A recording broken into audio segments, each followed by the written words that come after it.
Illinois sees surge in business losses, businesses leaving. Why on earth would that be? And it ranks second after California in business losses. What's going on here?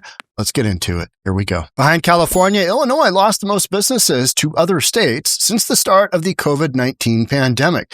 Isn't it interesting how everything hinges off the pandemic? It's almost like the plandemic was planned.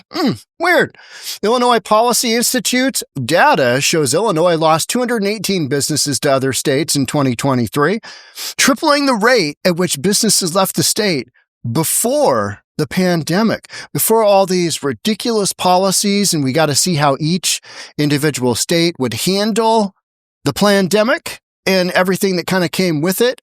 And people ran in droves away from the big blue states. And two, if they're going to be able to work remotely from home forever, hey, let's go to Texas. Hey, let's go to Idaho. Hey, let's go to, right? Away. Conversely, California lost 538 businesses and New York lost 278. The report showed an accelerating rate of business losses with 2,616 businesses moving out of Illinois between 1994 and 2023. Now, you might argue, yeah, but how many came back in, Sean? Well, we're talking sheer number of businesses leaving, and that's accelerating significantly in 2017 and tripling since 2020. I mean, you've got a situation where you've got overtaxation going on, not a pro-business environment. It has been in the past. That's how you got everybody to downtown Chicago, but it is working hard at pushing big business out. You got to tax the heck out of big business. And we've literally heard, and we're going to hear again, what Let's Go Brandon Johnson's his plan to, tighten that $1 billion deficit with progressive revenue. He's just going to tax wealthy people, and he's going to tax big business. We'll see how that goes. We know how that goes. We know how that playbook goes. Not well. And you're seeing the end result here with these numbers. Losses peaked in 2022 with 260 businesses moving out of Illinois. Businesses seem to be moving southeast, with Florida gaining the most in 2023 at 503, followed by Tennessee. There's Tennessee again. Tennessee's always in that kind of top for people moving there, businesses moving there, because it's low taxation, pro-business. It just hasn't been ruined with Democrat policy, with liberal policy, with progressive policy. This is so progressive. We're really getting somewhere. Followed by Tennessee with 158. South Carolina, the Carolinas always in there at 149. And Texas with 125. So you got your standard Florida and Texas, right? And it's interesting to hear the other governors because they can never, they just, you can't get off that. Hey, everybody's moving from your state. And predominantly, they're going to Texas and Florida. So those are Republican run. What's the dealio there? Well, the numbers are wrong. And we're doing a great job here. We got more work to do. Just a bunch of drivel, just a bunch of babble. According to the report, Illinois' uncompetitive tax climate was the largest factor in why businesses moved away. And that is soon to become way, way worse because Let's Go Brandon Johnson is a moron and he will run the city of Chicago further into the ground and he will be aided by 𝗪𝗡𝗔𝗦𝗓 in doing the same on a statewide level. Let's watch this video here. This is pretty entertaining. I try and mix it up with stuff that you guys, I just don't want to sit here and be bored either. I want some good stuff, right? I mean, that's what you tune in for. This isn't news for boring people. This is news for reasonable people that want to be entertained. Here we go. Year after year, tens of thousands of U.S. citizens are fleeing the state of Illinois. It ranks only behind Governor Hochul's New York and Governor Newsom's California. You all are protecting and harboring illegal aliens for political purposes. Governor Pritzker, would you support prohibiting illegal aliens from being counted in the census, yes or no? Your numbers are wrong, sir. Yes or no? Our population is increasing. We have a higher population as a result of the census that was done in 2020. Well, yeah, there's some I'd say very dangerous new data in this.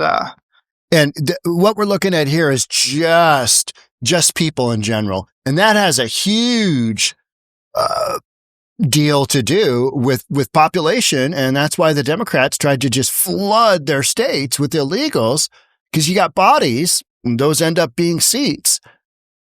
The census is a big deal. So there's this enormous battle. So right here, these guys are focusing on straight population. Let's hear what he has to say. Census data, and we have fewer young people, we have more old people, and very worrisome is that we have fewer working age people. So all those things are going to work against a state that's got big debts and already high taxes. Very, very dangerous.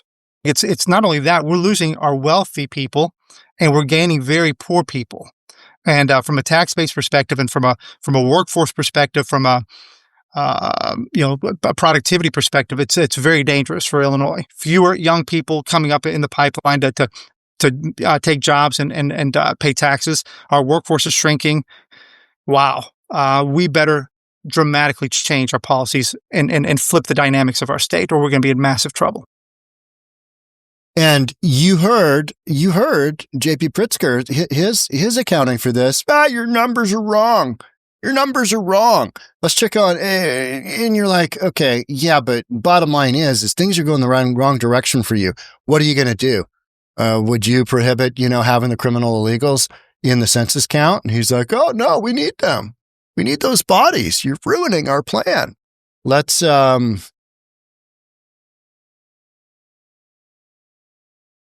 The Moments Packing Company building has been a steady place of employment.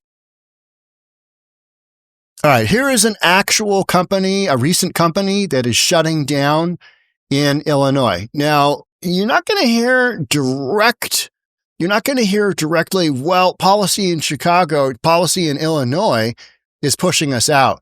But we're going to talk about it. I want you to watch this story. The Moments Packing Company building has been a steady place of employment for this city for more than 6 decades, most recently as a Johnsonville-owned and operated meatpacking facility. Now, the plant is closing and nearly 300 people are out of a job. It's like they didn't even care about us, Same day? Lupe Hernandez says she's worked at this plant for 25 years, serving in several capacities as an office clerk and working in the hog barn. She says Monday morning they were called in for a mandatory meeting in nearby Kankakee, where the Johnsonville CEO told 274 people their plant was closing down and they were out of a job. It's just very devastating, very heartbroken. I've done nothing today but sit at home and feel sorry for myself. Terrible. What can we do? Local leaders say the news came as a complete surprise. Moments Mayor Charles Steele says he only received a 15-minute heads up from the sausage producer. We depend upon all these employees to live here, get their services here, buy and shop here when they get off work, during lunches, on their way to work. Just when I was out there a couple of weeks ago, the plant manager talked about over $1 million worth of equipment that had recently been installed. If they're investing in infrastructure, it means that they made plans to stay around for a while. Instead, a seemingly abrupt closure. Johnsonville sharing this statement with ABC7 saying, "We made the difficult decision after evaluating how best to optimize our operations network to address current and future growth. This decision was based on optimizing our operations across our other newer facilities." So, reading between the lines here, they are the whole status of Illinois being no longer a pro-business state, just like Washington is no longer a pro-business state, because you need to take the taxation to fund all of these ridiculous social welfare programs and just a bunch of crap that we don't need. But big blue liberal cities do, and you're going to take down the rest of the state with you. Washington State, we've got a whole bunch of Trump, areas, but the vast majority of the big urban areas, they are blue as blue can be, right? Same thing in Illinois. You've got some really big red areas, but you don't have enough population there to make a difference. So when a company has newer facilities in other areas, And they've got one in a state where it is very clear that, decisions are being made that aren't pro-business. Higher taxation, massive regulations, just, I'm always shocked when I see the amount people pay for taxes in Chicago, Illinois. It is like, wow, your assessed value is how much and you are paying how much? How much of a month is your mortgage payment going to taxes? That is a chunk. And I live in Washington, another Democrat-run state. You know what I mean? So let's check this out. And this is a lot of what is driving people out, is this kind of leadership right here. Let's take a look into Let's Go Brandon Johnson. And I've got a full podcast out on this one as well. I still can't believe he said this like out loud. I'm like, you do realize you just said that your city's bankrupt and are past the point of no return. This guy doesn't think. He thinks in literally just a different linear pattern of shenanigans. Here we go. Right now, Chicago is facing a $1.1 billion budget gap for 2026. The financial burden could be even greater because of a pension bill signed by Governor 𝗦𝗧𝗔𝗬𝗏, which has increased retirement benefits for police and firefighters. That added over $11 billion to the city's long-term pension bill. I'm committed to making sure that the ultra-rich and those with means put more skin in the game. More skin in the game than they already have. Is that right? Let's go, Brandon. Okay. And you've already got some of the highest business exodus. So you're going to tag the ones left with even further per business taxation, because you're going to need more revenue from each of the businesses that are left to make this go. Because you've literally got wealthy people leaving. We heard that. You've got fewer young people in your workforce. You're going to have to tax things even further. And when he goes on to say progressive revenue, he's just taxing the rich more because he's a moron. Chicagoland Chamber of Commerce has called a step backwards for economic growth. These things are bad for business. They're bad for jobs. They're a direct disincentive for employers to hire people in Chicago. We have reached a point now where there's no return. Here's another indicator. Office comeback surged nationally in July, but not in Chicago. And nothing positive has been happening in Chicago because you got terrible leadership that just wants to try going down the same road multiple times and maybe this time we'll get it. July was the best month for employees returning to the office since the pandemic. Everybody we need you back in the office because political leadership is like, hey, businesses, we need all your folks' asses back in the office because that is what's going to do the whole trickle-down effect to the downtown core and pay those taxes. All about revenue, right? You need business taxes, you need sales taxes, you need, taxes on employees, you need all that stuff to go. And when your employees aren't there, that's when things get tough. And that's why there's been such a huge push to return to the office. It is about money. Why it matters. Return to office is a priority for Mayor Brandon Johnson and the business community, but let's go, Brandon. He is ineffectual at everything he does. He won't be able to get anything done in a positive direction ever because he just doesn't have the mental capability to understand how to get it done. And then number two, to actually implement it. Not ever going to happen. By the numbers.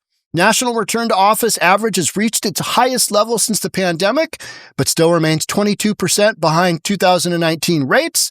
New York City led the charge in July with office visits surpassing pre-pandemic levels for the first time. Miami is also back to pre-pandemic levels. You know who's got some good numbers? San Francisco. They got that whole AI thing coming on, and you got some businesses taking down office space there. Reality check. Chicago is way behind those cities, 34.5%, but has seen drastic improvement year over year. Well, that's because you've had some of the lowest numbers out there of businesses demanding that their employees get their asses back in the office. Last July, Chicago's return to office data was almost 10% lower. So it's getting better in Chicago, but it's never going to be great. Zoom in. Many Chicago businesses have stopped short of full return mandates, settling on hybrid schedules to give employees flexibility. They've also invested in renovations and new office spaces while creating amenities like supersized kitchens, free coffee and snacks. Hey, you want to work from home? You don't want to work from home? Come in and get free snacks and coffee. I'd be like, I got my own snacks at home, got my own coffee. I don't really need to go into the office. No, they just need the revenue, right? They need bodies in the office, and that's from top-down mandate. Bottom line, Illinois and the way it will move forward with progressives like Let's Go Brandon Johnson and governor like they have J.B. Pritzker, they're not going to go in the right direction. And because they have to pay for all of this stuff that isn't inherently necessary, and we say that because look at Texas, look at Florida, look at Oklahoma. They're not paying for all this crap. And so they don't have to have that drag on their existing businesses. So their existing businesses are continuing to expand. Whereas in Illinois, with the outlook moving forward with a number of indicators, like we heard about just the population in general, you do not have population, coming in droves to Chicago, no matter what J.B. Pritzker is stating. And I meant to say Illinois on a statewide basis. You don't have that. You've got businesses leaving. You've got people leaving. You've got people upset about the wages that they're earning relative to the taxes that they're paying because they are heavily, heavily taxed. And we've literally heard who's going to continue paying the taxes and how that's going to get done. Because right now you got it's over $1 billion shortfall in Chicago. And so they're going to have to you can't just, slush fund $1 billion. It's going to have to come from somewhere, and you're going to have to create that revenue. And Let's Go Brandon already said he wants the ultra rich to pay their fair share. So more rich leave, more, wealthy people leave, people who run businesses, people with high net worth, they're gone. Same exact drill we had here in Washington and are having here in Washington is that they're taxing the heck out of the rich people to pay for all this other nonsense that we don't need. It's just nonsense. It's just social program after social program. Well, we need to help them do this. And you're like, no, you don't. You can just cut that program. They're going to be impacted. They'll figure it out. But in the meantime, you are driving away business. You are driving away incentive to do business in that state. So does it surprise me? Absolutely not. We are seeing this on a nationwide basis, and we're seeing it specifically in the not only cities, but states that are known for their progressive leadership. It simply doesn't work. It doesn't work. Long term, it doesn't work. Because it runs off of money. All these systems run off of money. When you chase people away with money, you have less. That's how this works. You have less. You're going to have to scramble further. You're going to have to tax those who haven't left further. It's not hard to see how the game is played, right? So be entertaining to see the next couple of years. How does this look? See J.B. Pritzker come back and say, hey, we lost even more people, but the stats are cooked. That's what they always come down to, right? All right. That's it for me on this one. Thanks so much for being here. I'd love to have you subscribe, hit that notification bell, all that good stuff. I'll see you on the next one. Bye for now.